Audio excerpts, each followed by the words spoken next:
Kupergoki ibu mertua yang sedang asik liburan dan belanja barang-barang mewah bersama selingkuhan suami menggunakan uangku. Tanpa ampun langsung kubekukan ATM ibu mertua. Kubuat mereka menangis, bersujud padaku. Sebelum ceritanya dimulai, silahkan tulis di kolom komentar dari daerah mana saja teman-teman yang menonton cerita ini.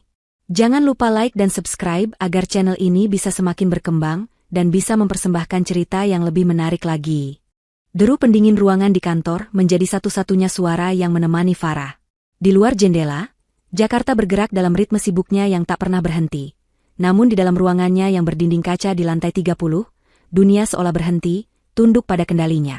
Jari-jarinya menari lincah di atas papan ketik, mengirimkan email terakhir yang berisi instruksi final kepada timnya sebelum ia berangkat. Proyek pembangunan sayap baru di salah satu mall paling prestisius di Bandung adalah tanggung jawabnya. Sebuah mahakarya arsitektur dan bisnis yang akan menjadi portofolio terbesarnya sejauh ini. Selama 2 minggu ke depan, ia akan berada di garis depan, memastikan setiap detail berjalan sempurna. Farah adalah seorang manajer proyek yang cemerlang, reputasinya dibangun di atas fondasi kerja keras, ketegasan, dan visi yang tajam. Ia adalah wanita yang tahu apa yang ia inginkan dan tahu bagaimana cara mendapatkannya. Setelah memastikan semua pekerjaan beres, ia mematikan komputernya. Hening. Dalam keheningan itu, pikirannya beralih dari denah bangunan dan jadwal konstruksi ke rumah. Ke Adit, suaminya. Ke Ibu Harni, mertuanya. Senyum tipis terukir di bibirnya. Semua kerja keras ini, semua pencapaian ini, terasa lebih bermakna karena ada mereka. Ia adalah tulang punggung keluarga, sebuah peran yang ia emban dengan bangga. Ia memastikan Adit memiliki mobil terbaru untuk menunjang pekerjaannya di perusahaan milik keluarga Farah, dan memastikan Ibu Harni hidup dalam kemewahan yang selalu diimpikannya, menikmati hari tua di sebuah rumah sewaan yang megah di kawasan elit, lengkap dengan uang bulanan yang lebih dari cukup untuk membiayai gaya hidup sosialitanya. Sesampainya di rumah, Adit menyambutnya dengan pelukan hangat dan senyum menawan yang pertama kali membuatnya jatuh cinta. "Semua sudah siap. Sayang, aku akan sangat merindukanmu," bisik Adit, membantunya membawa koper ke mobil. Farah membalas pelukan itu, menghirup aroma parfum suaminya yang familiar. Di permukaan, mereka adalah pasangan yang sempurna. Farah yang sukses dan Adit yang mendukung. Namun terkadang, dalam momen-momen hening, Farah merasa ada sesuatu yang kurang. Dukungan Adit seringkali terasa pasif. Kehadirannya lebih sebagai penerima manfaat daripada mitra yang setara. Tapi Farah selalu menepis pikiran itu, menganggapnya hanya sebagai efek dari kelelahannya. Sebelum berangkat ke bandara, mereka singgah di rumah Ibu Harni. Wanita parubaya itu menyambutnya dengan pelukan yang lebih erat dari biasanya, matanya berkaca-kaca. "Hati-hati di jalannya, Nak Farah. Jangan terlalu lelah bekerja. Ibu selalu mendoakanmu," ucapnya dengan nada tulus yang dibuat-buat. "Adit beruntung sekali punya istri sepertimu."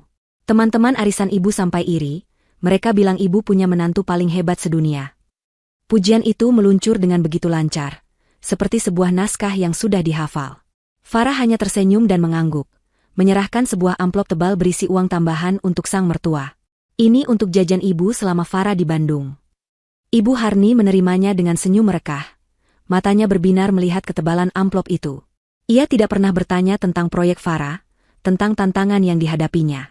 Perhatiannya selalu tertuju pada hasil, pada kemewahan yang bisa ia nikmati dari kerja keras menantunya. Perjalanan menuju Bandung terasa lancar. Di dalam pesawat, Farah mencoba memejamkan mata, namun pikirannya terus berputar pada presentasi penting yang harus ia sampaikan besok pagi. Ia adalah seorang profesional, dan ketika pekerjaan memanggil, ia memberikan 100% fokusnya. Setibanya di hotel bintang 5 yang telah dipesan perusahaan, ia disambut dengan kemewahan yang setara dengan standar hidupnya. Kamar suite dengan pemandangan kelap-kelip lampu kota Bandung terhampar di hadapannya. Ia meletakkan kopernya, melepaskan blazer, dan merasakan beban di pundaknya sedikit terangkat. Ia mengirim pesan singkat pada Adit, mengabarkan bahwa ia sudah sampai dengan selamat. Balasannya datang beberapa menit kemudian, "Syukurlah. Selamat istirahat, cintaku. Aku sudah kangen." Pesan itu singkat, namun cukup untuk membuatnya tersenyum. Setelah mandi air hangat dan berganti pakaian yang lebih nyaman, Farah duduk di meja kerja yang menghadap jendela. Ia membuka laptopnya, berniat untuk memeriksa kembali materi presentasinya sekali lagi sebelum tidur. Namun, matanya tertumbuk pada notifikasi email baru di ponselnya yang tergeletak di samping laptop. Bukan email kantor. Pengirimnya adalah sebuah maskapai penerbangan ternama.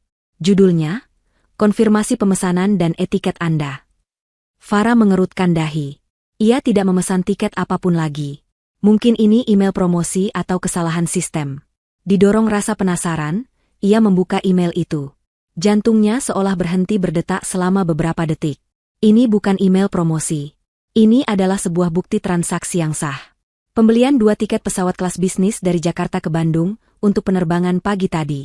Di bawah detail penerbangan, tertera konfirmasi pemesanan kamar tipe suite di sebuah hotel mewah lainnya, tak jauh dari tempatnya menginap, untuk 2 orang selama 5 hari. Farah menelusuri email itu dengan napas tertahan, mencari nama penumpang. Matanya terpaku pada 2 nama yang tercetak tebal di sana. Nama pemesan utama, Harni. Nama tamu kedua, Adit. Dan di bagian paling bawah, di detail pembayaran, tertera 4 digit terakhir nomor kartu kredit dan nama pemilik kartu, Farah Anindita. Itu adalah kartu kredit tambahan yang ia berikan pada mertuanya untuk keperluan darurat. Dunia Farah yang tadinya kokoh dan teratur, tiba-tiba terasa bergetar hebat. Udara di dalam kamar suite yang mewah itu mendadak terasa dingin dan menyesakan. Keheningan malam dipecah oleh detak jantung Farah yang bergemuruh di telinganya. Ia membaca ulang email itu, sekali, 2 kali, 5 kali. Setiap kata, setiap angka, setiap detail terasa seperti sayatan belati yang menusuk langsung ke dalam kepercayaannya. Adit dan Ibu Harni. Di Bandung. Di hotel mewah. Menggunakan uangnya, pikiran-pikiran liar mulai berkecamuk di kepalanya. Mungkinkah ini kejutan? Mungkin mereka ingin menemaninya selama dinas? Tapi mengapa mereka harus berbohong? Mengapa Adit mengatakan ia di rumah? Mengapa mereka tidak memberitahunya? Logika Farah yang biasanya tajam kini berjuang melawan gelombang emosi yang membingungkan. Ada secercah harapan kecil yang berbisik bahwa semua ini hanyalah kesalahpahaman besar. Ia meraih ponselnya dengan tangan sedikit gemetar. Ia harus memastikan. Ia harus mendengar suara suaminya. Jari-jarinya menekan nomor Adit, nomor yang begitu ia hafal di luar kepala. Nada sambung berbunyi beberapa kali sebelum akhirnya panggilan itu diangkat. Halo, sayang, kok belum tidur? Suara Adit terdengar sedikit serak, seperti orang yang baru bangun tidur. Suara itu terdengar begitu normal, begitu meyakinkan, hingga sejenak Farah kembali meragukan apa yang baru saja ia baca. Ia berusaha menjaga suaranya agar tetap tenang, menyembunyikan badai yang berkecamuk di dalam dadanya. Belum, masih memeriksa beberapa dokumen. Aku hanya ingin dengar suaramu, jawab Farah, memilih kata-katanya dengan hati-hati. Kamu sedang apa di rumah? Terdengar suara gemerisik di seberang sana, seolah Adit sedang membenarkan posisi tidurnya. Tidak melakukan apa-apa. Hanya nonton film saja, tapi ketiduran di sofa. Rumah sepi sekali tanpamu. Kebohongan itu meluncur begitu mulus, begitu tanpa celah. Farah merasakan perutnya mual. Ia melanjutkan sandiwaranya, mendorong lebih jauh. Oh ya? Ibu Harni bagaimana? Apa beliau jadi menginap di rumah saudaranya? Iya, jadi. Tadi sore aku yang mengantarnya. Katanya ada acara keluarga besar besok, jadi lebih baik menginap di sana. Jawab Adit lagi, tanpa jeda, tanpa keraguan sedikit pun. Setiap kata yang keluar dari mulut suaminya adalah paku yang ditancapkan ke peti mati pernikahan mereka. Farah menarik napas dalam-dalam, berusaha mengendalikan suaranya yang mulai bergetar. Baiklah kalau begitu. Aku hanya ingin memastikan semua baik-baik saja. Aku tutup teleponnya ya, mau istirahat. Oke, cintaku.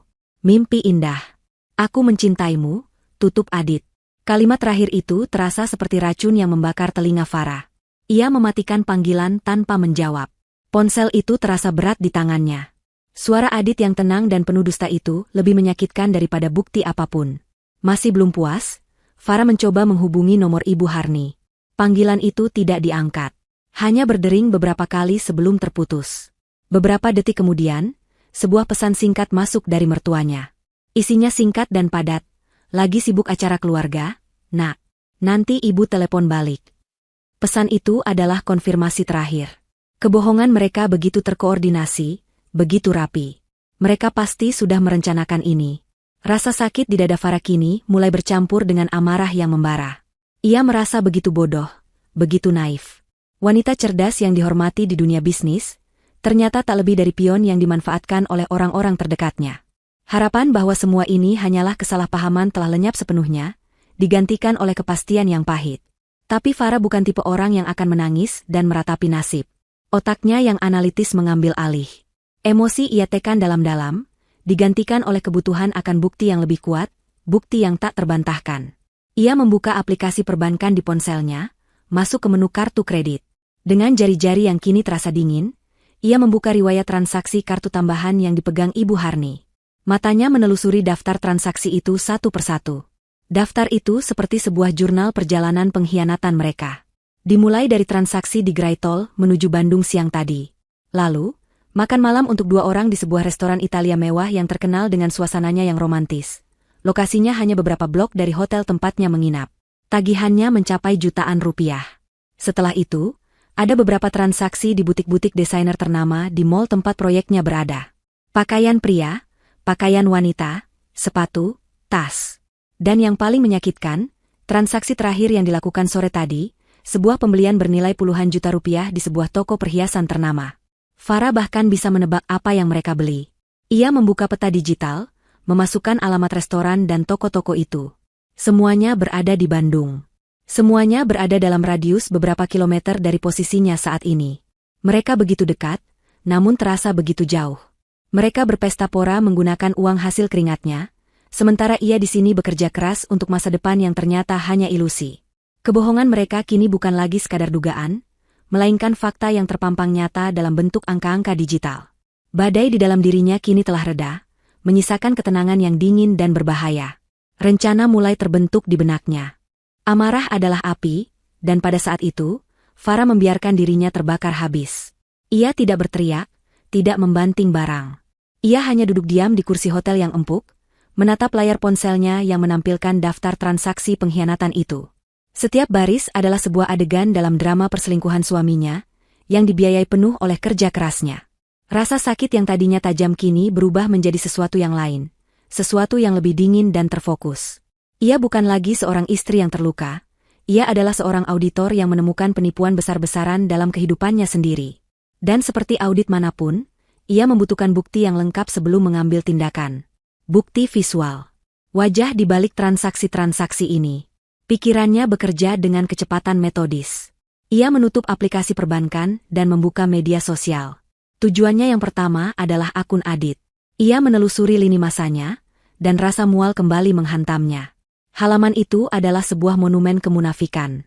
Foto-foto mereka berdua tersenyum bahagia, diunggah dengan keterangan puitis tentang cinta dan kesetiaan.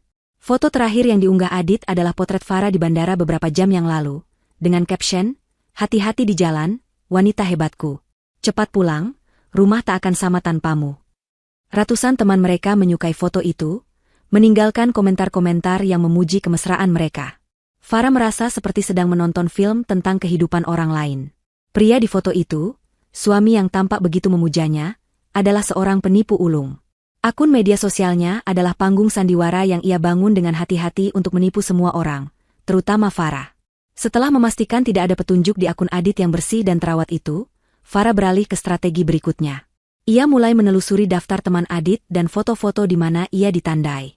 Ia membuka satu persatu, matanya memindai setiap wajah, setiap komentar, mencari sesuatu yang janggal. Beberapa jam berlalu.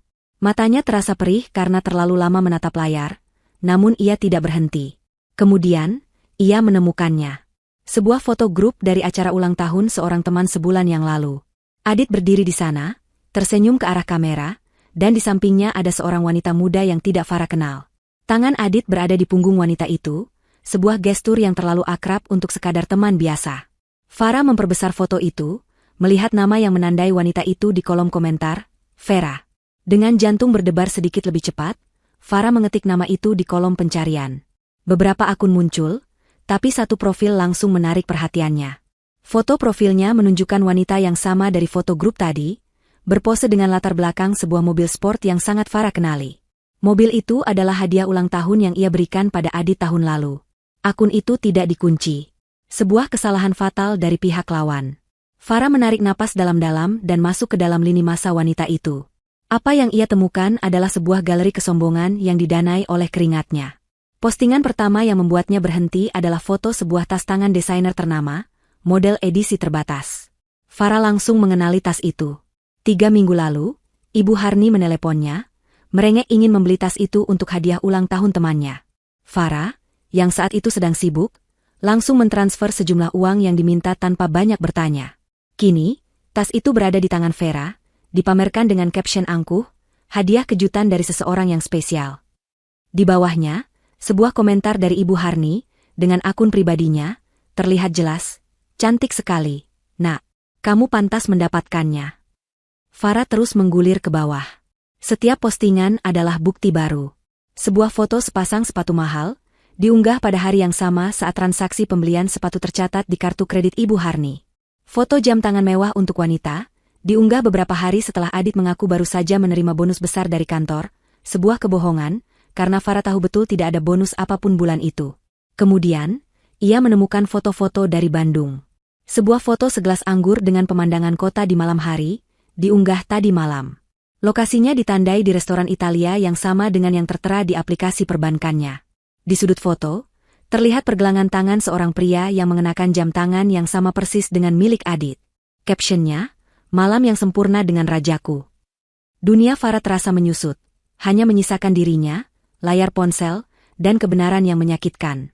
Setiap gesekan jarinya membuka lapisan kebohongan yang lebih dalam, memperlihatkan betapa busuknya fondasi pernikahannya.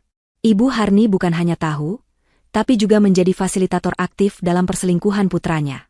Mereka adalah sebuah tim, sepasang parasit yang menggerogotinya dari dalam. Akhirnya, ia sampai pada postingan paling atas, yang diunggah hanya beberapa jam yang lalu. Itu adalah sebuah foto selfie Vera di balkon sebuah kamar hotel. Wajahnya tersenyum puas ke arah kamera, menampilkan kalung berlian baru yang berkilauan di lehernya. Farah tidak perlu memeriksa riwayat transaksi lagi untuk tahu bahwa itu adalah perhiasan yang dibeli sore tadi. Namun, bukan kalung itu yang menjadi paku terakhir di peti mati hatinya. Di belakang Vera, ada sebuah pintu kaca besar yang menuju ke balkon, dan di permukaan kaca itu, sebuah pantulan terlihat jelas. Siluet seorang pria, berdiri membelakangi kamera, sedang membuka sebotol anggur. Postur tubuhnya, potongan rambutnya, kemeja yang ia kenakan, semuanya adalah milik Adit. Farah memperbesar gambar itu, jarinya gemetar hebat. Tidak ada keraguan sedikit pun. Itu adalah suaminya. Caption di bawah foto itu terasa seperti sebuah ejekan terakhir yang brutal, dunia serasa milik kita berdua. Terima kasih, sayang. Bukti yang ia cari kini ada di depan matanya, tak terbantahkan dan menghancurkan. Ponsel itu terlepas dari genggamannya, jatuh ke karpet tebal tanpa suara. Tapi di dalam kepala Farah, suara dunianya yang pecah berantakan terdengar begitu memekakan. Tidak ada air mata. Rasa sakit yang membakar beberapa saat yang lalu telah mengkristal menjadi sesuatu yang padat, dingin, dan tajam. Farah menatap kosong ke dinding di hadapannya, foto pengkhianatan itu terpatri di benaknya. Dalam keheningan kamar hotel yang mewah itu, seorang istri yang patah hati telah mati, dan dari abunya, bangkitlah seorang eksekutor yang penuh perhitungan. Ia mengambil kembali ponselnya dari lantai, napasnya stabil, tangannya tidak lagi gemetar. Emosi adalah sebuah kemewahan yang tidak bisa ia miliki saat ini. Sekarang adalah waktunya untuk strategi. Pikirannya yang terlatih sebagai manajer proyek mulai bekerja, memetakan situasi seolah-olah ini adalah proyek yang gagal dan harus segera dilikuidasi. Target, Adit Pramana dan Harni Suryo. Kelemahan mereka, keserakahan, ketergantungan finansial total pada dirinya, dan arogansi. Aset yang ia miliki, kendali penuh atas semua sumber daya keuangan, posisi kekuasaan di perusahaan, dan bukti pengkhianatan yang tak terbantahkan. Tujuannya bukan hanya untuk mengakhiri pernikahan ini, tetapi untuk membongkar seluruh bangunan kehidupan palsu yang telah mereka nikmati di atas penderitaannya. Mereka harus jatuh, dan mereka harus jatuh bersamaan. Langkah pertama, perlindungan hukum. Ia melihat jam di dinding. Hampir tengah malam. Ia tidak peduli. Ia membuka kontaknya dan menekan nomor pengacara pribadinya. Pak Wirawan, seorang pengacara korporat paling disegani di Jakarta yang juga menangani urusan pribadi keluarganya. Malam, Pak Wira. Maaf mengganggu. Sapa Farah saat panggilan itu diangkat, suaranya terdengar tenang dan datar, seolah sedang membahas kontrak bisnis. Saya butuh Anda menyiapkan surat gugatan cerai sesegera mungkin. Besok pagi harus sudah ada di meja Anda. Pak Wirawan, yang terbiasa dengan panggilan darurat dari klien-klien pentingnya, langsung mengubah nada bicaranya menjadi serius. Tentu, Bu Farah. Apa dasar gugatannya? Perselingkuhan, jawab Farah singkat. Saya punya bukti digital yang absolut dan tak terbantahkan. Saya ingin prosesnya berjalan cepat. Saya tidak mau mediasi. Saya mau pembagian harta yang paling menguntungkan bagi saya. Adit tidak boleh mendapatkan apapun. Paham? Sangat paham, Bu. Saya akan segera menugaskan tim saya untuk menyiapkannya. Kirimkan semua buktinya pada saya. Jawab Pak Wirawan, mengenali nada suara kliennya yang tidak ingin dibantah. Bagus. Buktinya akan Anda terima dalam 1 jam ke depan, kata Farah, lalu menutup telepon. Satu masalah selesai. Langkah kedua, memutus aliran dana. Ia tidak akan membekukan kartu mereka sekarang. Itu akan memberitahu mereka bahwa ia sudah tahu. Tidak, waktu adalah segalanya. Ia harus memilih momen yang paling tepat. Momen yang akan memberikan dampak paling memalukan. Namun, ia perlu memastikan senjatanya siap ditembakkan kapan saja. Ia menelepon layanan perbankan prioritas 24 jam miliknya. Selamat malam, saya Farah Anindita, sapanya pada petugas di seberang sana. Saya ingin mengkonfirmasi beberapa prosedur keamanan. Untuk kartu kredit tambahan atas nama Harni, apakah saya bisa meminta pemblokiran instan melalui telepon dengan otorisasi suara dan PIN saya? Petugas itu mengkonfirmasi bahwa hal itu bisa dilakukan dan efeknya akan terjadi dalam hitungan detik. Sempurna, kata Farah. Selanjutnya, untuk transfer bulanan otomatis ke rekening atas nama yang sama, bisakah saya membatalkannya secara permanen melalui panggilan yang sama? Sekali lagi, jawabannya adalah ya. Farah tersenyum tipis. Amunisinya sudah terisi dan siap. Langkah ketiga, pekerjaan Adit. Ini adalah bagian yang paling ia nikmati. Adit menjabat sebagai manajer pemasaran di salah satu anak perusahaan milik keluarga Farah. Sebuah posisi nyaman yang ia berikan padanya, bukan karena prestasi, tetapi karena statusnya sebagai suami. Status itu kini akan dicabut. Farah membuka laptopnya, menyusun sebuah email baru. Penerimanya adalah Kepala Departemen Sumber Daya Manusia dan ayahnya sendiri. Subjeknya ia tulis dengan huruf kapital semua. Pemberitahuan pemutusan hubungan kerja, Aditya Pramana. Isi emailnya singkat, profesional, dan kejam. Dengan hormat, terhitung sejak tanggal surat ini, perusahaan secara resmi memutuskan hubungan kerja dengan saudara Aditya Pramana. Dasar pemecatan adalah tindakan tidak etis berat yang merusak citra perusahaan dan penyalahgunaan jabatan. Mohon siapkan semua dokumen yang diperlukan dan pastikan yang bersangkutan tidak lagi memiliki akses ke aset perusahaan mulai besok pagi. Ia melampirkan beberapa tangkapan layar paling memberatkan dari akun media sosial Vera sebagai bukti pendukung. Ia tidak menekan tombol kirim. Belum. Ia menyimpannya di folder draft. Setelah ketiga pilar rencana balas dendamnya siap, Farah bangkit dari kursinya dan berjalan ke jendela. Ia menatap hamparan lampu kota Bandung. Matanya tanpa sengaja tertuju pada sebuah bangunan besar yang bersinar paling terang di kejauhan. Mall tempat proyeknya berada. Mall tempat Adit dan Vera menghabiskan uangnya dengan tawa bahagia sore tadi. Ia lalu melirik jadwal kerjanya untuk besok yang tergeletak di meja. Pukul 10 pagi, inspeksi lapangan di lokasi proyek. Sebuah ide yang dingin dan cemerlang mulai terbentuk di benaknya. Ia tahu kebiasaan mertuanya. Ia tahu keserakahan Vera. Setelah seharian berbelanja, mereka pasti akan kembali lagi besok untuk lebih banyak lagi. Mereka pasti akan kembali ke surga belanja itu. Dan ia, secara kebetulan, akan berada di sana. Bukan sebagai istri yang tersakiti, tapi sebagai pemilik panggung tempat drama kehancuran mereka akan dipertontonkan. Senyum sinis pertama malam itu akhirnya terukir di wajah Farah. Besok, bisiknya pada pantulan dirinya di kaca jendela, adalah hari perhitungan. Farah tidak tidur malam itu. Namun, ketika fajar menyingsing di ufuk timur, mewarnai langit Bandung dengan sapuan jingga dan ungu, ia tidak merasa lelah. Sebaliknya, ia merasa hidup. Energi yang dingin dan tajam mengalir di pembuluh darahnya, sebuah adrenalin yang lahir dari amarah yang telah dimurnikan menjadi tujuan. Ia bangkit dari tempat tidur, bergerak dengan ketenangan seorang prajurit yang bersiap untuk pertempuran. Setiap gerakannya terukur dan disengaja. Ia mandi, membiarkan air panas menghapus sisa-sisa kerapuhan dari tubuhnya. Kemudian, ia berdiri di depan cermin, bukan untuk mengagumi, tetapi untuk mempersenjatai diri. Ia memilih pakaiannya dengan cermat. Bukan gaun, bukan blus yang lembut. Hari ini, ia mengenakan setelan celana berwarna biru tua yang dirancang khusus, tajam dan berwibawa. Di baliknya, ia memakai kemeja sutra putih gading yang bersih. Riasan wajahnya ia pulaskan dengan presisi seorang seniman, eyeliner yang tajam, lipstik merah tua yang berani. Rambutnya ia kumpulkan dalam sanggul rendah yang rapi dan kuat. Ketika ia menatap pantulan dirinya, yang balas menatapnya bukanlah Farah sang istri, melainkan Farah Anindita sang direktur proyek, seorang wanita yang tidak bisa diremehkan, seorang wanita yang memegang kendali. Ia mengenakan baju zirahnya. Pagi itu, ia memimpin rapat di lokasi proyek dengan efisiensi yang tanpa celah. Ia membahas penyesuaian desain, meninjau ulang jadwal pengiriman material, dan memberikan instruksi yang jelas kepada kontraktor dan timnya. Pikirannya setajam silet, suaranya tenang dan berwibawa. Tak seorang pun di ruangan itu bisa menebak badai yang mengamuk di balik matanya yang fokus. Di tengah presentasi tentang sistem pencahayaan, ponselnya bergetar. Sebuah pesan dari pengacaranya, gugatan sudah siap. Menunggu instruksi Anda.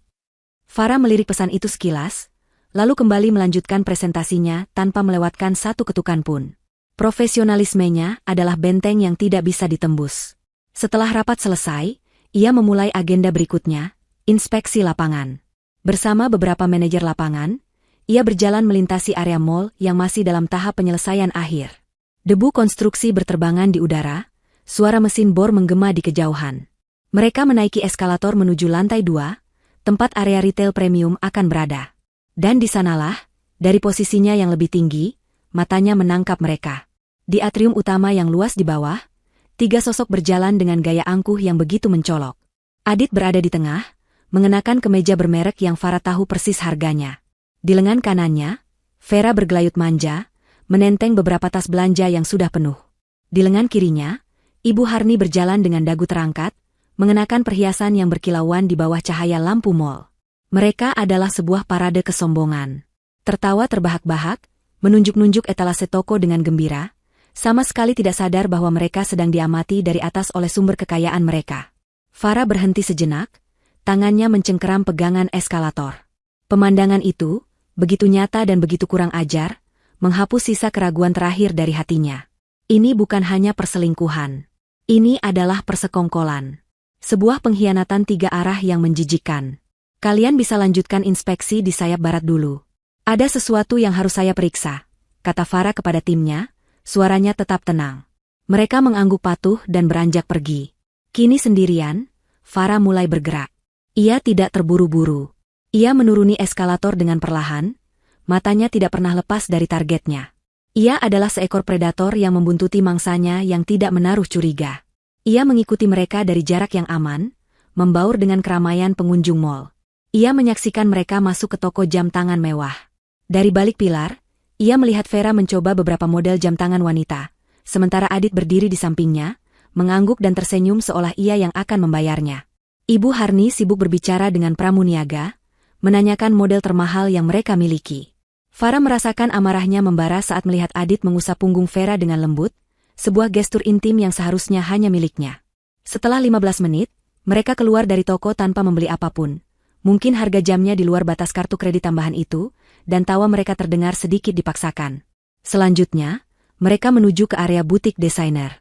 Disinilah mereka kembali menemukan surga mereka. Farah memperhatikan saat mereka masuk ke sebuah butik tas tangan asal Prancis yang terkenal dengan harganya yang selangit. Ini dia, pikir Farah. Panggung yang sempurna. Toko itu relatif sepi, hanya diisi oleh beberapa pelanggan kaya lainnya. Interiornya mewah, didominasi warna krem dan emas, memancarkan aura eksklusivitas. Tempat yang sempurna untuk sebuah drama yang memalukan. Farah berhenti sejenak di luar etalase kaca, menarik napas dalam-dalam, menenangkan detak jantungnya yang berpacu. Ia bukan lagi pembuntuti. Ia adalah sutradara yang akan segera memulai adegan puncaknya. Ia melangkah masuk. Suara lonceng kecil di atas pintu berbunyi, tetapi trio itu terlalu sibuk untuk menyadarinya. Mereka sedang mengagumi sebuah tas kulit buaya yang dipajang di tengah ruangan. Vera membelai permukaan tas itu dengan mata berbinar, sementara Ibu Harni menghitung-hitung dalam benaknya. Adit hanya berdiri diam dengan senyum bodoh di wajahnya. Farah berjalan perlahan ke sudut toko, berpura-pura melihat koleksi dompet, sambil mengawasi mereka dari sudut matanya. Ia mendengar Vera merengek pada Adit, dan Adit berbisik pada ibunya. Akhirnya, Ibu Harni mengangguk setuju.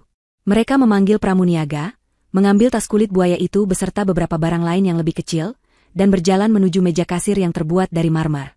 Farah menunggu. Ia menyaksikan mereka menumpuk barang-barang itu di atas meja. Ia mendengar pramuniaga memindai setiap barang dengan suara bip yang tajam. Ia melihat total harga yang muncul di layar kasir, sebuah angka yang cukup untuk membeli sebuah mobil kecil. Ia melihat ekspresi puas di wajah Ibu Harni dan Vera, wajah orang-orang yang mendapatkan sesuatu tanpa usaha. Totalnya 182 juta rupiah.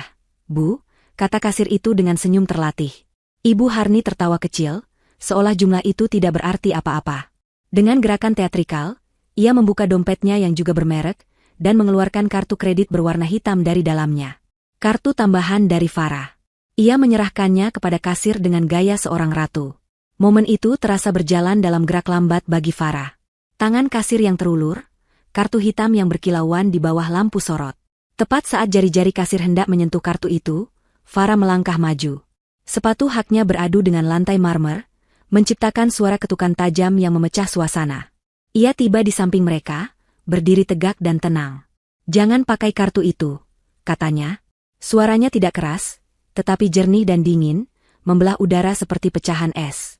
Adit, Ibu Harni, dan Vera menoleh serempak. Mata mereka membelalak kaget. "Biar saya yang bayar." Waktu seolah berhenti di dalam butik mewah itu. 3 pasang mata menatap Farah dengan ekspresi yang berbeda-beda. Adit pucat pasi, matanya memancarkan kepanikan murni seorang pengecut yang tertangkap basah. Vera mengerutkan kening, campuran antara bingung dan kesal karena ritual belanjanya diinterupsi. Sementara Ibu Harni, setelah keterkejutan awalnya mereda, memasang ekspresi paling merendahkan yang bisa ia kumpulkan. Senyum sinis perlahan terkembang di bibirnya yang dilapisi lipstik mahal. "Farah, sayang, sedang apa kamu di sini?" Cibir Ibu Harni, nadanya dibuat semanis mungkin, tetapi matanya berkilat mengejek. "Bekerja keras ya? Tentu saja, kamu kan wanita karir. Baguslah, nak, bekerja yang giat, biar kami bisa terus menikmati hidup." Ia tertawa kecil, seolah baru saja melontarkan lelucon paling lucu di dunia. Vera ikut menimpali, melipat tangan di dada sambil memindai penampilan Farah dari atas ke bawah dengan tatapan menghina. "Lihat kan, Bu? Makanya jangan jadi wanita yang terlalu sibuk. Suami jadi tidak terurus. Akhirnya cari kebahagiaan di tempat lain," katanya, suaranya sengaja dikeraskan agar terdengar oleh pramuniaga yang berdiri diam di belakang meja kasir. "Lagi pula, apa masalahnya? Uangmu kan uang suamimu juga. Jadi, secara teknis ini juga uang kami." Mereka berdua tertawa bersamaan, sebuah duet tawa yang penuh kesombongan dan kebodohan. Mereka benar-benar percaya bahwa mereka berada di atas angin, bahwa Farah hanyalah mesin uang yang bodoh dan bisa mereka permainkan sesuka hati. Adit, yang berdiri di antara mereka, hanya bisa menelan ludah, tidak mampu mengucapkan sepatah kata pun. Ia melirik Farah dengan tatapan memohon, berharap istrinya tidak akan membuat keributan. Farah tidak menanggapi hinaan mereka. Ia tidak berdebat. Ia hanya tersenyum. Sebuah senyum yang tenang, dingin, dan sama sekali tidak mencapai matanya yang menatap tajam. "Anda salah besar, Bu," katanya dengan suara yang tetap datar.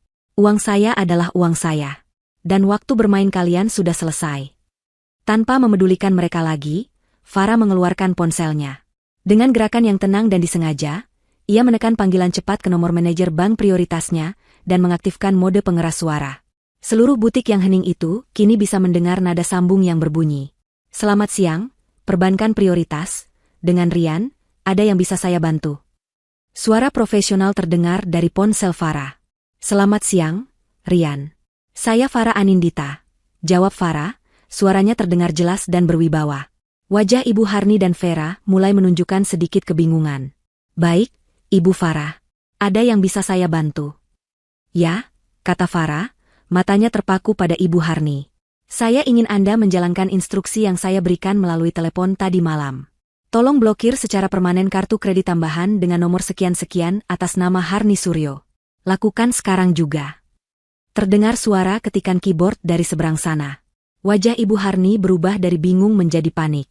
"Farah, apa yang kamu lakukan?" Pekiknya tertahan. "Sesuai permintaan Anda, Ibu Farah.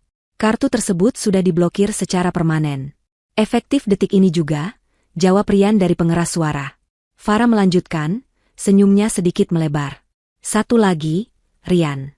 Tolong batalkan semua jadwal transfer otomatis dari rekening saya ke rekening atas nama yang sama. Juga batalkan secara permanen." "Farah, jangan gila," desis Adit, akhirnya menemukan suaranya, mencoba meraih lengan Farah. Farah menepisnya dengan kasar. "Baik, Ibu.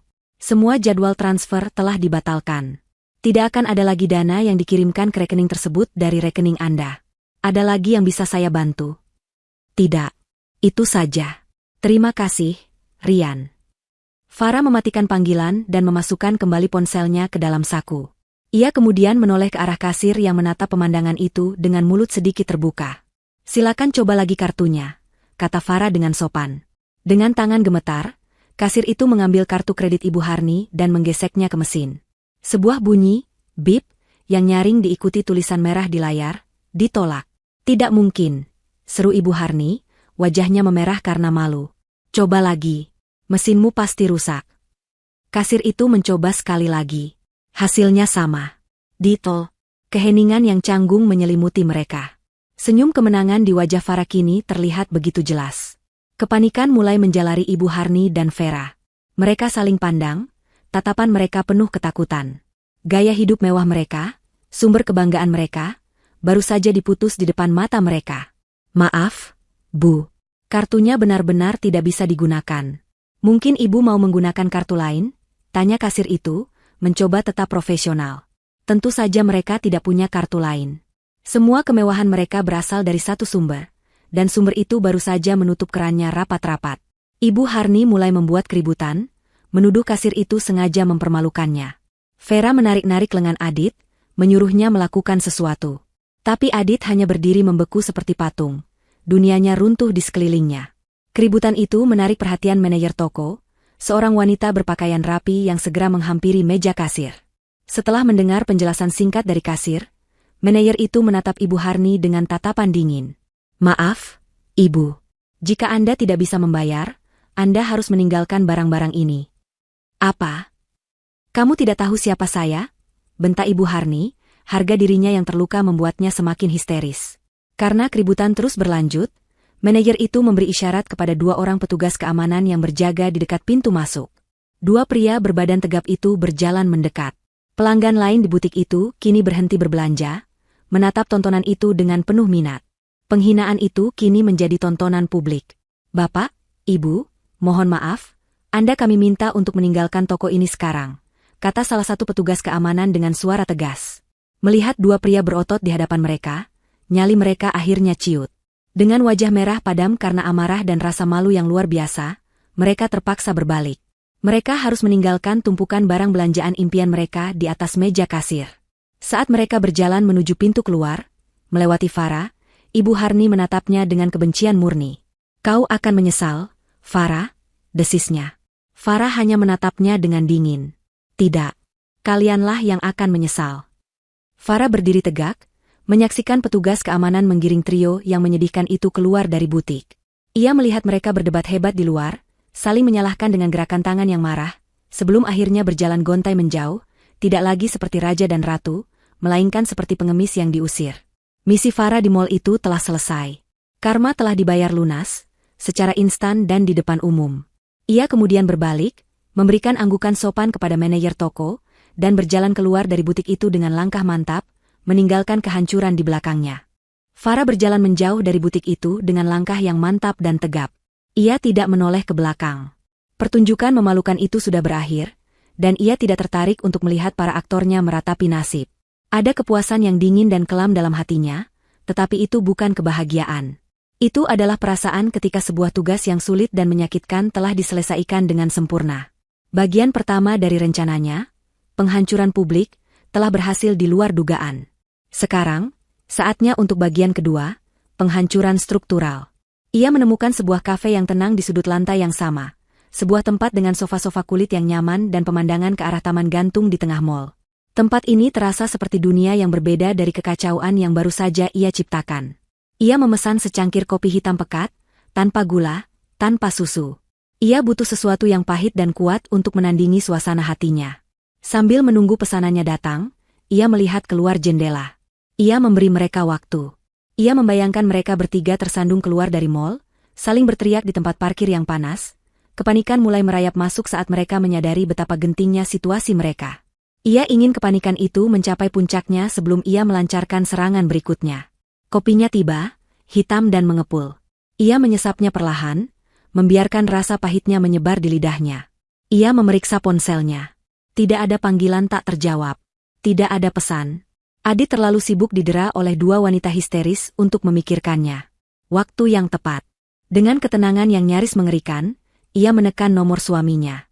Panggilan itu langsung diangkat pada dering pertama. Farah, di mana kamu? Apa yang sudah kamu lakukan pada kami? Suara Adit di seberang sana terdengar parau, sebuah ledakan amarah yang dilandasi oleh ketakutan yang murni. Latar belakangnya berisik.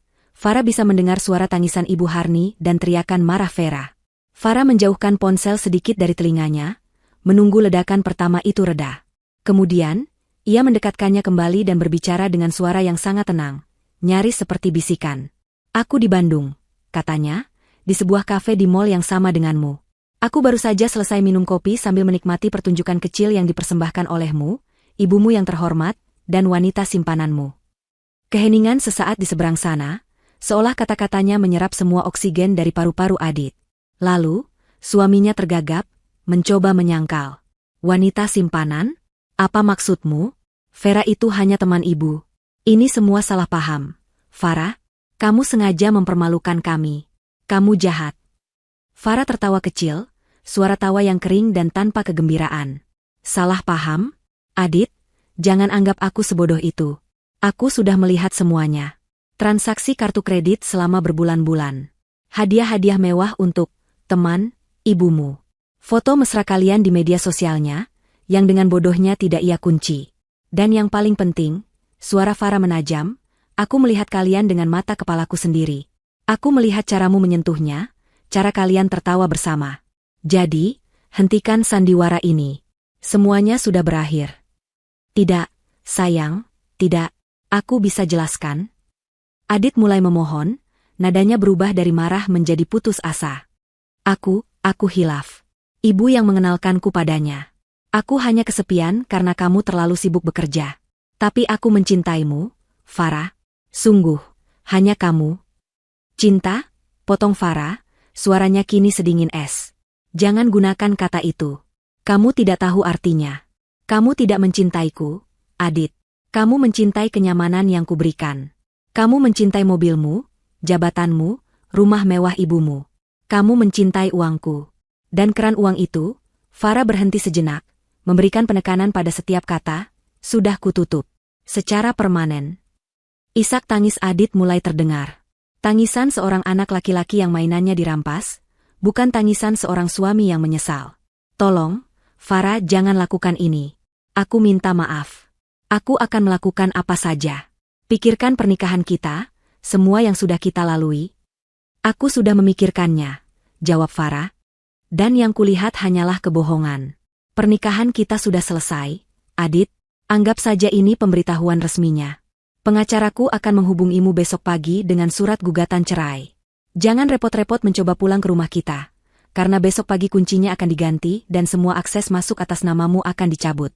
Barang-barangmu akan kukemas dalam kardus dan kukirim kemanapun kamu mau. Setiap kalimat yang diucapkan Farah adalah sebuah vonis mati bagi kehidupan Adit. Ia terus meracau di telepon, memohon, berjanji akan berubah, menyalahkan ibunya, menyalahkan Vera, menyalahkan siapapun kecuali dirinya sendiri. Farah mendengarkannya dengan sabar, membiarkannya mengeluarkan semua keputusasaannya. Ia ingin Adit tahu bahwa tidak ada jalan kembali. Ketika racauan Adit mulai melemah menjadi isak tangis yang tak jelas, Farah tahu inilah saatnya untuk pukulan terakhir. Pukulan yang akan menghancurkan pilar terakhir dari identitas suaminya. Oh, dan satu hal lagi, kata Farah, nadanya berubah menjadi formal dan dingin, seolah sedang berbicara dengan bawahan yang tidak kompeten. Mengingat perilakumu yang sangat tidak profesional dan memalukan, yang berpotensi merusak citra perusahaan, maka jangan repot-repot datang ke kantor besok. Apa maksudmu? Bisik Adit. Suaranya nyaris tak terdengar. Anggap saja ini pemberitahuan pemecatanmu, kata Farah, mengucapkan setiap kata dengan jelas. Kau dipecat. Sebelum Adit bisa merespons, sebelum ia bahkan bisa menarik napas, Farah mematikan panggilan itu. Ia tidak memberinya kesempatan untuk memohon atau mengumpat. Selesai. Dengan jari yang mantap, ia memblokir nomor Adit. Kemudian ia melakukan hal yang sama pada nomor Ibu Harni. Dunia mereka, akses mereka padanya, telah terputus selamanya. Farah meletakkan ponselnya di meja, menghabiskan sisa kopinya dalam satu tegukan. Rasa pahitnya terasa pas. Pertempuran telah dimenangkan. Ia bangkit, meninggalkan beberapa lembar uang di meja, dan berjalan keluar dari kafe itu tanpa menoleh ke belakang, menuju masa depan barunya yang bebas. Adit menatap layar ponselnya yang kini senyap, kata, panggilan berakhir, tertera di sana dengan kejam. Suara dengung samar dari saluran yang mati terasa lebih keras daripada teriakan ibunya yang kini menarik-narik lengan bajunya. Apa katanya? Adit, apa kata wanita jahat itu? Pekik Ibu Harni, wajahnya basah oleh air mata dan riasan yang luntur. Di sampingnya, Vera menatapnya dengan tatapan tajam seekor pemangsa. Apa maksudnya dipecat? Jauh, di. Adit masih membeku. Kata-kata terakhir Farah, kau dipecat, terus terngiang di kepalanya seperti gema di sebuah jurang yang dalam. Itu adalah vonis yang meruntuhkan segalanya. Tanpa pekerjaan itu, ia bukan siapa-siapa. Ia tidak punya apa-apa. Kepanikan yang dingin dan basah menjalari tulang punggungnya. Ia menatap kedua wanita di hadapannya, yang selama ini menjadi lambang kemenangannya, dan untuk pertama kalinya ia melihat mereka apa adanya. Dua beban yang kini harus ia pikul tanpa sarana apapun. Aliansi mereka yang dibangun di atas keserakahan dan uang Farah, hancur berkeping-keping di tempat parkir yang panas dan berdebu itu. Pertengkaran hebat pun pecah. Ibu Harni menyalahkan Vera, menyebutnya wanita penggoda murahan yang telah menghancurkan kehidupan putranya. Vera balas berteriak, menyalahkan Ibu Harni sebagai biang keladi yang serakah dan Adit sebagai pria lemah yang tidak berguna. Adit, yang terjepit di tengah, hanya bisa berteriak frustrasi, menyuruh mereka berdua diam. Mereka kini adalah 3 orang asing yang terdampar, disatukan hanya oleh kehancuran bersama. Kenyataan pahit pertama menghantam mereka saat mereka mencoba kembali ke hotel. Kartu akses kamar mereka tidak berfungsi. Dengan sisa-sisa harga diri, Adit mencoba berdebat dengan resepsionis, yang dengan tenang menjelaskan bahwa kartu kredit yang digunakan untuk jaminan pemesanan telah dibekukan oleh pemiliknya, dan pihak hotel meminta pelunasan segera secara tunai.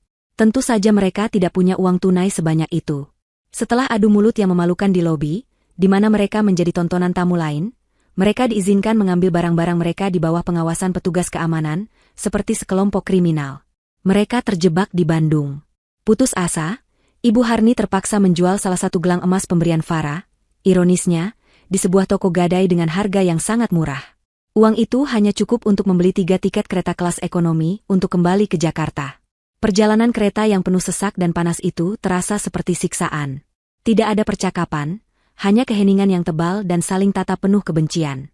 Kemewahan yang mereka nikmati 24 jam yang lalu kini terasa seperti mimpi yang jauh. Setibanya di Jakarta larut malam, penderitaan mereka berlanjut. Mereka langsung menuju rumah mewah yang ditempati Ibu Harni, berharap bisa beristirahat di sana. Namun, harapan mereka pupus saat menemukan sebuah surat resmi dari agen properti tertempel di pintu.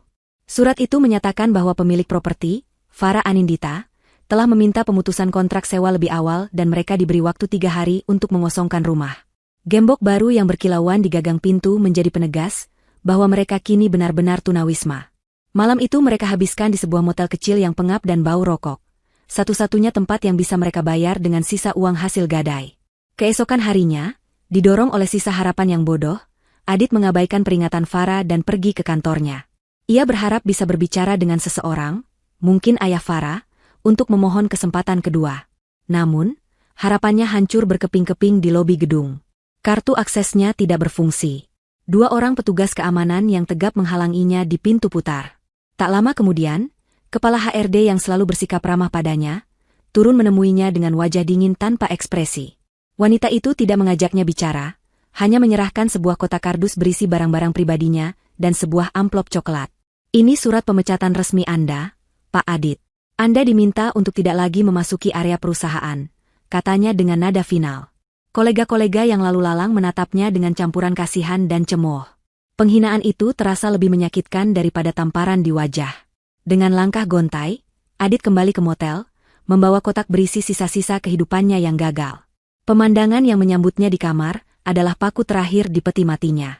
Vera sedang mengemasi barang-barangnya ke dalam 2 koper besar.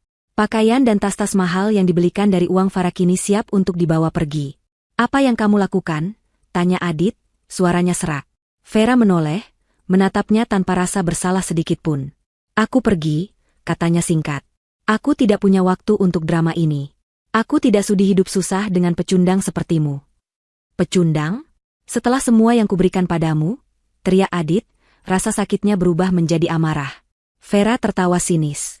Kamu? Memberiku? Jangan bercanda, Adit. Kamu tidak pernah memberiku apa-apa. Farah yang memberikannya. Dan sekarang sumbernya sudah kering. Untuk apa aku bertahan di sini? Katanya, menusuk tepat di harga diri Adit yang sudah hancur. Setidaknya aku masih punya barang-barang ini untuk dijual. Kamu punya apa? Hanya ibu tua yang menangis di pojokan. Vera menyeret kopernya ke arah pintu, melewati Adit yang berdiri mematung. Sebelum ia benar-benar pergi, ia berhenti sejenak dan menatapnya dengan tatapan merendahkan. Seharusnya dari dulu aku sadar. Pria yang hidup dari uang istrinya, selamanya akan tetap menjadi benalu. Dengan kata-kata terakhir yang kejam itu, ia membuka pintu dan menghilang, meninggalkan Adit sendirian di dalam kamar motel yang suram, hanya ditemani oleh isak tangis ibunya dan reruntuhan total dari kehidupannya. Mereka telah kehilangan segalanya. Uang, status, martabat, dan pada akhirnya, satu sama lain. Kehancuran mereka kini telah sempurna. Farah kembali ke Jakarta bukan sebagai seorang istri yang pulang ke rumah, melainkan sebagai seorang jenderal yang kembali ke markasnya setelah memenangkan pertempuran penting. Ia tidak menginjakkan kaki lagi di rumah yang pernah ia tinggali bersama Adit. Rumah itu, dengan semua kenangan palsunya, terasa asing dan terkontaminasi. Sebagai gantinya, ia langsung menuju sebuah apartemen servis mewah di jantung distrik bisnis kota, yang telah disiapkan oleh asistennya yang cekatan. Saat ia melangkah masuk, aroma lemon dan teh putih yang segar menyambutnya, bukan aroma parfum Adit atau jejak kehadiran mertuanya. Ruangan itu luas, modern, dengan jendela-jendela besar yang menampilkan pemandangan kota yang gemerlap. Ini adalah ruangnya. Bersih, baru, miliknya seorang. Beberapa hari pertama adalah tentang membangun kembali benteng pertahanannya. Proses hukum berjalan dengan kecepatan kilat, didorong oleh efisiensi tanpa ampun dari tim pengacara Pak Wirawan. Bukti-bukti digital, tangkapan layar, riwayat transaksi, rekaman pengakuan Adit yang panik di telepon, disusun menjadi sebuah berkas gugatan yang tebal dan tak terbantahkan. Adit, yang kini tidak memiliki sumber daya, terpaksa menggunakan jasa pengacara pro bono yang tampak kewalahan. Upaya pertama dari pihak Adit untuk menuntut sebagian harta Gonogini ditolak mentah-mentah oleh tim Farah. Dalam sebuah pertemuan, Farah menatap dingin pengacara Adit dan berkata, "Suami saya tidak memberikan kontribusi finansial apapun selama pernikahan kami. Posisinya di perusahaan adalah hadiah dari saya. Rumah yang ditinggali ibunya disewa atas nama saya. Mobil yang ia kendarai dibeli oleh saya. Gaya hidup mereka sepenuhnya dibiayai oleh saya. Dia tidak membangun apapun. Dia tidak berkontribusi apapun. Karena itu, dia tidak akan mendapatkan apapun." Ketegasannya membuat pengacara lawan terdiam. Tentu saja, Adit dan Ibu Harni tidak menyerah begitu saja. Ketika jalur hukum terbukti buntu, mereka beralih ke jalur teror emosional. Rentetan pesan dan panggilan telepon mulai membanjiri ponsel baru Farah. Mereka menggunakan nomor-nomor tak dikenal, meminjam ponsel teman atau kerabat. Pesan-pesan dari Ibu Harni adalah sebuah mahakarya manipulasi. Dimulai dengan permohonan, "Farah, nak, maafkan ibu. Ibu hilaf. Tolong jangan hancurkan keluarga kita." Ketika tidak ditanggapi, nadanya berubah menjadi melodrama. "Ibu jatuh sakit karena semua ini, Farah. Jantung ibu kumat-kumatan. Apa kamu tega melihat ibu tua ini menderita di jalanan?" Dan ketika itu pun gagal, pesannya berubah menjadi kutukan, "Kau wanita tak punya hati. Kau akan kena karmamu sendiri karena durhaka pada mertua." Pesan dari Adit bahkan lebih menyedihkan. Sebuah campuran penyesalan palsu, menyalahkan keadaan, dan permohonan yang memuakan. "Sayang, ini semua salahku. Tapi aku tersesat. Aku janji akan berubah. Tolong beri aku satu kesempatan lagi." Lalu berubah menjadi, "Kalau saja kamu tidak terlalu sibuk dengan pekerjaanmu, ini semua tidak akan terjadi. Kamu juga punya andil dalam hal ini." Farah membaca setiap pesan itu dengan ekspresi datar, lalu dengan tenang memblokir setiap nomor baru yang muncul. Hatinya telah tertutup rapat, kebal terhadap drama mereka. Puncak dari keputusasaan mereka terjadi seminggu kemudian. Ibu Harni, dengan penampilan yang sengaja dibuat kuyu dan menyedihkan, muncul di lobi gedung kantor Farah. Ia berhasil melewati keamanan awal dengan mengaku sebagai ibu dari Farah. Namun, aksinya di lobi menjadi sebuah tontonan yang tidak akan dilupakan oleh para karyawan di sana. Ia menangis meraung-raung, berteriak-teriak menyebut nama Farah, menuduhnya sebagai anak menantu durhaka yang menelantarkan suami dan mertuanya. Ia bahkan mencoba untuk bersimpu di lantai, memohon belas kasihan dari siapapun yang mau mendengarkan. Aksinya itu dirancang untuk mempermalukan Farah di lingkungan profesionalnya. Namun, itu menjadi bumerang yang fatal. Perusahaan Farah adalah lingkungan korporat papan atas, di mana profesionalisme adalah segalanya. Para karyawan dan petugas keamanan yang terlatih melihatnya bukan sebagai korban yang menyedihkan, tetapi sebagai individu yang tidak stabil dan mengganggu ketertiban. Kepala keamanan segera menghubungi Farah di ruangannya. Ada seorang wanita bernama Harni membuat keributan di lobi, Bu.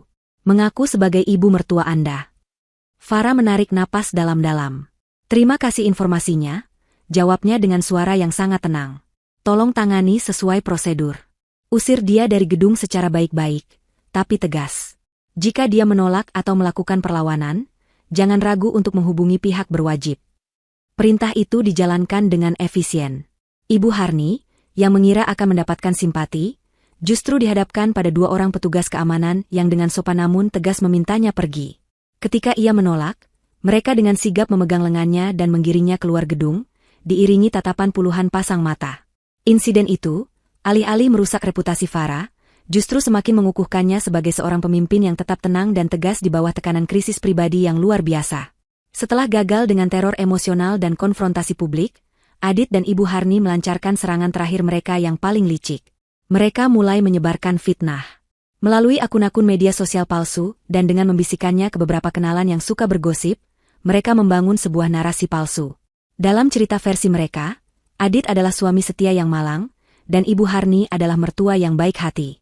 Farah digambarkan sebagai istri yang dingin, gila kerja, dan kejam, yang tiba-tiba tanpa alasan menceraikan suaminya dan mengusir mertuanya yang sudah tua dan sakit-sakitan.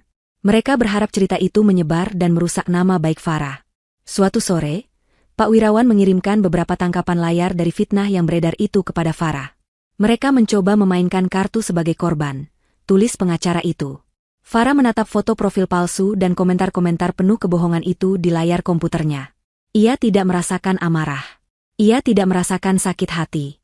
Yang ia rasakan hanyalah rasa kasihan yang dingin terhadap keputusasaan mereka.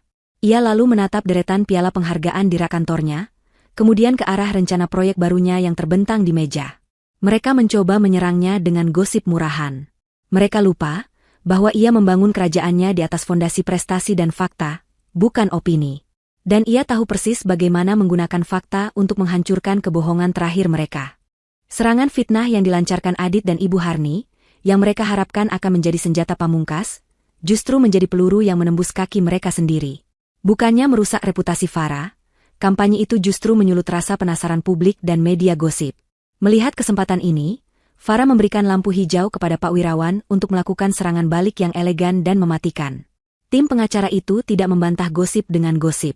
Mereka merilis sebuah pernyataan pers resmi. Pernyataan itu singkat, profesional, dan menghancurkan. Tanpa menyebut nama Farah, pernyataan itu mengkonfirmasi adanya pihak ketiga dan penyalahgunaan keuangan yang signifikan sebagai dasar gugatan cerai.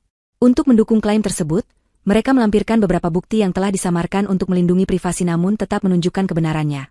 Ringkasan transaksi kartu kredit yang menunjukkan pengeluaran puluhan juta untuk barang-barang mewah yang tidak pernah diterima oleh Farah, serta sebuah foto yang diambil dari media sosial Farah, yang menampilkan sebuah kalung berlian dengan tanggal pembelian yang cocok dengan data transaksi.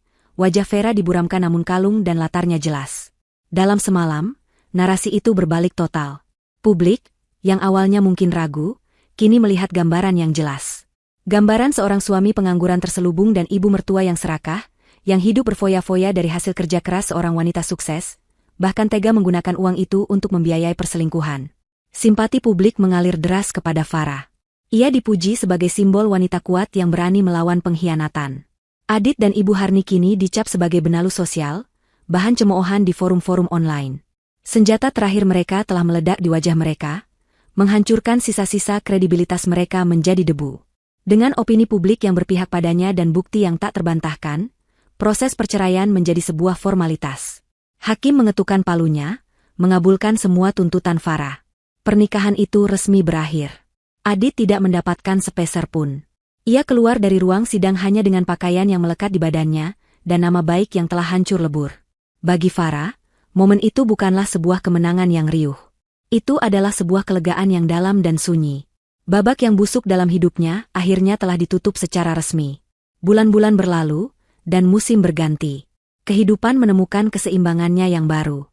Farah, yang terbebas dari beban finansial dan emosional keluarga suaminya, semakin bersinar. Proyek mall di Bandung sukses besar, membuatnya mendapatkan promosi menjadi wakil direktur di perusahaannya. Ia menjual rumah lamanya dan membeli sebuah Gria Tawang, penthouse, yang menakjubkan dengan pemandangan 360 derajat kota Jakarta. Ia mengisi hidupnya dengan pekerjaan yang ia cintai, persahabatan yang tulus, dan perjalanan-perjalanan yang memperkaya jiwa.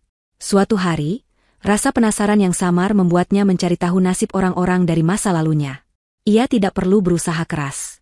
Jejak digital mereka menceritakan semuanya. Ia menemukan profil profesional Adit di sebuah situs pencari kerja. Jabatannya kini adalah agen pemasaran di sebuah perusahaan properti kecil. Fotonya tampak lebih tua dan lelah. Dari seorang teman, Farah mendengar bahwa Adit kini tinggal di sebuah kamar kos sempit di pinggiran kota, berjuang untuk memenuhi target penjualan yang mustahil. Pesonanya yang dulu memikat kini telah luntur, digantikan oleh aura keputusasaan seorang pria yang pernah memiliki segalanya dan menyia-nyiakannya. Ibu Harni bernasib lebih buruk. Setelah diusir dari rumah sewaan yang mewah, ia terpaksa menumpang pada seorang kerabat jauh di sebuah kota kecil. Akun media sosialnya yang dulu penuh dengan foto-foto arisan dan liburan, kini sunyi senyap. Kabar terakhir yang Farah dengar, ia sering mengeluh tentang penyakitnya dan menyalahkan semua orang atas nasib buruknya, sebuah lagu lama yang tidak lagi memiliki pendengar. Dan Vera, sang oportunis, juga menemukan karmanya. Namanya sempat muncul di sebuah blog gosip, terkait dengan usahanya mendekati seorang pengusaha lain, namun ia dipermalukan saat istri sah pengusaha itu membongkar identitasnya di media sosial. Ia kembali menjadi nol, terpaksa menjual barang-barang mewah pemberian Adit satu persatu untuk bertahan hidup. Suatu senja yang cerah, Farah berdiri di balkon apartemen barunya, memegang secangkir teh hangat. Langit Jakarta diwarnai dengan gradasi oranye, merah muda, dan ungu. Pemandangan yang indah dan penuh harapan. Ia memikirkan mereka sejenak, bukan dengan amarah, tetapi dengan sebuah kesadaran yang tenang. Mereka tidak dihancurkan olehnya. Mereka dihancurkan oleh keserakahan, kebohongan, dan karakter mereka sendiri. Ia hanyalah katalisator yang mempercepat proses yang tak terhindarkan itu. Ponselnya bergetar di atas meja. Sebuah pesan masuk. Dari seorang teman lama dari masa kuliah, seorang arsitek sukses yang belum lama ini kembali terhubung dengannya dalam sebuah proyek kolaborasi. Sedang tidak sibuk? Makan malam? Farah menatap pesan itu, dan untuk pertama kalinya setelah sekian lama, sebuah senyum yang tulus, hangat, dan tanpa beban terkembang di wajahnya. Ia teringat akan rasa sakit, pengkhianatan, dan pertempuran yang telah ia lalui. Tapi semua itu terasa begitu jauh sekarang. Itu adalah badai di masa lalu. Dan kini, di hadapannya, terbentang langit yang cerah. Ia mengetik balasannya, tentu, dengan senang hati. Ia meletakkan ponselnya, kembali menatap cakrawala. Lampu-lampu kota mulai menyala satu persatu, seperti bintang-bintang buatan manusia. Ia merasa bebas. Ia merasa utuh. Ia telah memenangkan kembali hidupnya. Dan di ufuk fajar yang baru ini, segalanya terasa mungkin. 2 tahun telah berlalu sejak badai itu menerjang dan mereda, meninggalkan keheningan dan puing-puing di jalurnya. Waktu, seperti air yang mengalir, telah membentuk lanskap baru bagi semua orang yang terseret dalam arusnya. Bagi sebagian, waktu adalah penyembuh yang lembut. Bagi yang lain, ia adalah sipir penjara yang kejam. Di sebuah sudut kota Jakarta yang padat dan terlupakan, di sebuah gang sempit yang diapit oleh rumah-rumah petak yang kusam, sebuah pintu triplek yang catnya telah mengelupas terbuka. Adit melangkah masuk, membawa serta aroma debu jalanan dan kelelahan yang menempel di kemeja murahnya. Ruangan sempit itu pengap, hanya diterangi oleh cahaya biru dari sebuah televisi tabung tua. Di atas sofa usang yang kainnya sudah robek di beberapa bagian, Ibu Harni duduk membungkuk. Matanya terpaku pada layar yang menayangkan sebuah sinetron dengan intrik-intrik murahan. "Sudah pulang?" tanya Ibu Harni tanpa menoleh.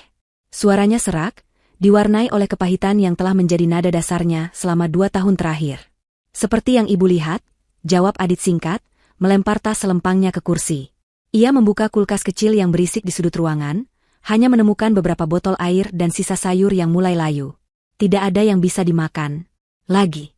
Tadi siang Bu Mirna datang menagih uang sewa. "Ibu bilang bayarnya besok," kata Ibu Harni, matanya masih terpaku pada televisi. "Gajimu sudah turun, kan?" Adit membanting pintu kulkas dengan keras, membuat kaleng-kaleng di dalamnya bergemeletup. "Uang dari mana lagi, Bu?" "Gaji bulan ini sudah habis untuk bayar utang ke warung dan untuk obat Ibu," bentaknya. Frustrasinya yang terpendam sepanjang hari akhirnya meledak. "Ibu pikir aku ini mesin cetak uang?" Ibu Harni akhirnya menoleh, matanya yang dulu angkuh kini kuyu dan penuh kebencian. Kalau saja kamu tidak sebodoh itu dulu, kita tidak akan hidup seperti ini. Kalau saja kamu bisa menjaga istrimu, kalau saja kamu tidak bermain api dengan si ular Vera itu. Amarah Adit tersulut. Aku? Ibu yang menyalahkanku? Siapa yang mengenalkanku pada Vera? Siapa yang terus-menerus memanas-manasiku untuk meminta lebih banyak dari Farah? Siapa yang ikut menikmati semua barang-barang itu? Itu ibu, teriaknya, menunjuk ibunya dengan jari gemetar. Ini semua salah ibu. Keserakahan ibu yang menghancurkan kita. Pertengkaran seperti ini telah menjadi ritual malam mereka, sebuah tarian kebencian di mana mereka saling melemparkan kesalahan atas nasib buruk mereka.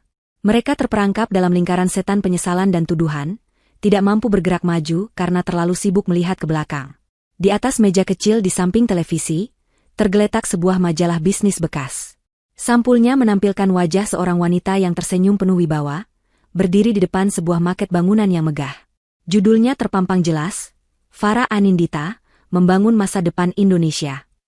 Ibu Harni sering memandangi foto itu selama berjam-jam. Matanya dipenuhi campuran antara kerinduan akan kemewahan yang hilang dan kebencian yang membara untuk wanita yang telah merebut semuanya. Adit, di sisi lain, seringkali secara diam-diam membuka profil profesional Farah di internet melalui ponsel bututnya. Setiap pencapaian baru Farah, setiap proyek baru yang diumumkan, terasa seperti tamparan di wajahnya, sebuah pengingat abadi akan dunia yang pernah berada dalam genggamannya dan kini berada jauh di luar jangkauan. Malam itu, seperti malam-malam lainnya, pertengkaran mereka mereda menjadi keheningan yang berat dan penuh dendam. Adit memakan sebungkus mie instan sambil berdiri di dapur sempit, sementara ibunya kembali tenggelam dalam drama di televisi. Mereka adalah dua jiwa yang terdampar di sebuah pulau terpencil ciptaan mereka sendiri, selamanya dihantui oleh gema dari kehidupan yang telah mereka hancurkan. Di belahan lain kota, di sebuah kafe kelas atas yang ramai, Vera mengaduk latenya dengan gerakan gelisah. Penampilannya masih terawat, namun ada sesuatu yang berbeda. Gaun yang ia kenakan adalah tiruan yang bagus, tas tangannya juga. Kilau di matanya yang dulu penuh percaya diri kini, telah digantikan oleh sorotan mata seekor pemburu yang waspada dan sedikit putus asa. Skandal 2 tahun lalu telah memberinya pelajaran pahit. Namanya, meski tidak menjadi berita utama nasional, cukup terkenal di kalangan tertentu, kalangan yang menjadi target utamanya. Ia telah dicap sebagai benalu, parasit, sebuah reputasi beracun yang membuatnya sulit untuk melancarkan aksinya. Matanya memindai ruangan, mencari target. Ia melihat seorang pria parubaya yang tampak mapan, duduk sendirian di sudut. Mengumpulkan sisa-sisa keberaniannya, ia bangkit dan berjalan menghampiri meja pria itu dengan senyum yang telah ia latih ribuan kali. "Permisi, apa kursi ini kosong?" Pria itu mendongak, hendak menjawab, ketika seorang wanita elegan datang dan berdiri di sampingnya. Wanita itu menatap Vera dari atas ke bawah, sebuah kilat pengenalan muncul di matanya. "Tunggu sebentar," kata wanita itu, suaranya dingin dan tajam. "Saya seperti mengenalmu. Kamu Vera, kan? Yang dulu ceritanya sempat ramai di blog gosip itu. Yang menipu suami temanku. Si Benalu." Kata Benalu diucapkan dengan pelan, namun bagi Vera, kata itu terdengar seperti ledakan granat. Wajahnya memucat, senyumnya membeku. Pria di meja itu menatapnya dengan ekspresi jijik, lalu segera menggandeng wanita di sampingnya. "Ayo kita pergi, sayang. Tiba-tiba aku merasa mual di sini." Mereka beranjak pergi, meninggalkan Vera yang berdiri mematung di tengah kafe. Beberapa orang di meja terdekat yang mendengar percakapan itu, kini menatapnya dengan tatapan ingin tahu dan mencemooh. Rasa malu yang panas membakar wajahnya. Dengan gerakan kaku, ia kembali ke mejanya, meraih tasnya, dan bergegas keluar dari kafe, tidak berani menatap siapapun. Ia kini adalah hantu, dipaksa untuk menghantui pinggiran dunia yang sangat ingin ia masuki, selamanya dicap oleh dosa masa lalunya. Kehidupan yang ia dambakan, yang pernah ia cicipi sekejap, kini menjadi fata morgana yang mengejeknya dari kejauhan. Sementara itu, di sebuah ballroom hotel bintang 5 yang bermandikan cahaya kristal, suasana penuh dengan tepuk tangan dan decak kagum. Malam itu adalah malam penganugerahan penghargaan paling bergengsi di industri arsitektur dan konstruksi. Farah Anindita berdiri di atas panggung, anggun dalam balutan gaun malam berwarna zamrud, memegang sebuah piala kristal di tangannya. Ia baru saja memenangkan penghargaan, proyek paling visioner tahun ini, untuk sebuah kompleks ruang publik ramah lingkungan yang ia pimpin pembangunannya dari awal hingga akhir. Ia melangkah ke podium, dan keheningan hormat menyelimuti ruangan. "Terima kasih," sapanya, suaranya jernih dan penuh percaya diri. Malam ini, kita merayakan bangunan. Struktur yang terbuat dari baja dan kaca. Tapi apa yang benar-benar kita bangun? Kita membangun tempat orang bekerja, tempat orang bermain, tempat keluarga menciptakan kenangan. Yang paling penting, kita membangun fondasi. Fondasi yang kuat tidak hanya penting dalam konstruksi, tapi juga dalam kehidupan. Fondasi yang dibangun di atas kejujuran, integritas, dan kerja keras adalah satu-satunya fondasi yang akan bertahan dari badai apapun. Pidatonya singkat, tetapi pesannya yang dalam disambut dengan tepuk tangan yang meriah. Saat ia turun dari panggung, seorang pria tampan dengan setelan jas yang rapi menyambutnya dengan senyum hangat. Dia adalah Reza, arsitek brilian yang menjadi mitranya dalam proyek yang baru saja memenangkan penghargaan itu, dan juga telah menjadi mitra dalam hidupnya selama setahun terakhir. Pidato yang luar biasa. Fier, bisik Reza, matanya memancarkan kebanggaan. Kamu tidak hanya membangun gedung, kamu membangun harapan. Farah tersenyum, sebuah senyum yang tulus dari lubuk hatinya. Aku hanya berusaha membangun hal-hal yang kupercayai, Reza. Baik dalam pekerjaan, maupun dalam kehidupan. Hubungan mereka adalah antitesis dari pernikahannya yang dulu. Ini adalah kemitraan dua orang yang setara, dibangun di atas fondasi saling menghormati, kekaguman intelektual, dan kasih sayang yang tulus. Malam itu, dalam perjalanan pulang, mobil mereka melaju di jalanan utama kota.